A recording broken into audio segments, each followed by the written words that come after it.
limited these sciences, dealing only with questions that were relevant to them. Success, however, naturally led theorists in other fields to copy details of their methods in the hope of getting the same results. Their imitations produced a special kind of fairy tale whose scientific language and detail seemed to supply the magic that was needed to subvert traditional views on ordinary life. Thus, once it was declared that the brain was just a computer made of meat and houses were only machines for living in, everything began to look different. The imaginative effect of all this has not, I think, yet been sufficiently noticed. Because symbols were not distinguished from literal truth here, a general impression has got abroad that literal truth is the only form of truth, that symbols are some kind of optional extra, and that literal truth is only found in the physical sciences.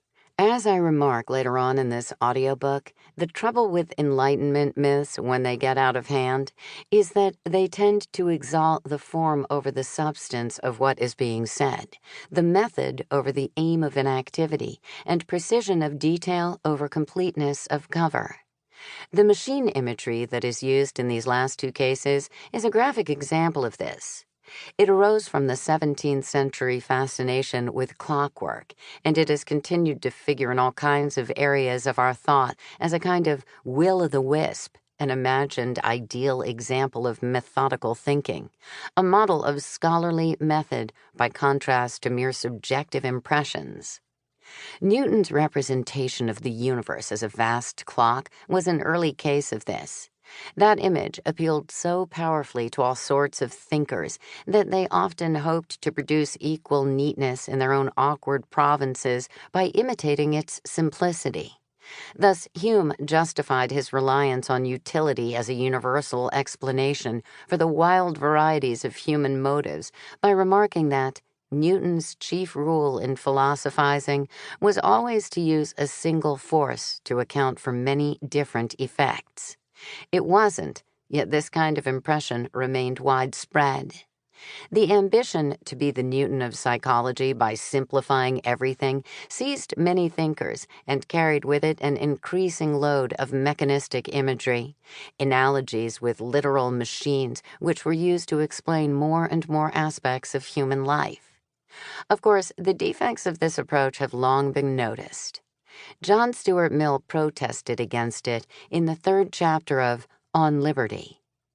Supposing it were possible to get houses built, corn grown, battles fought, causes tried, and even churches erected and prayers said by machinery, by automatons in human form, it would be a considerable loss to exchange for these automatons even the men and women who at present inhabit the more civilized parts of the world.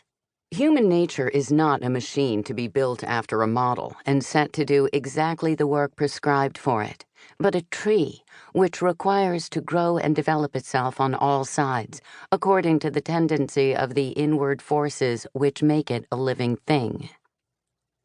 As he said, machines are not really very like people. Analogies between them need to be treated with great caution. And this sort of complaint had not been confined to the humanities.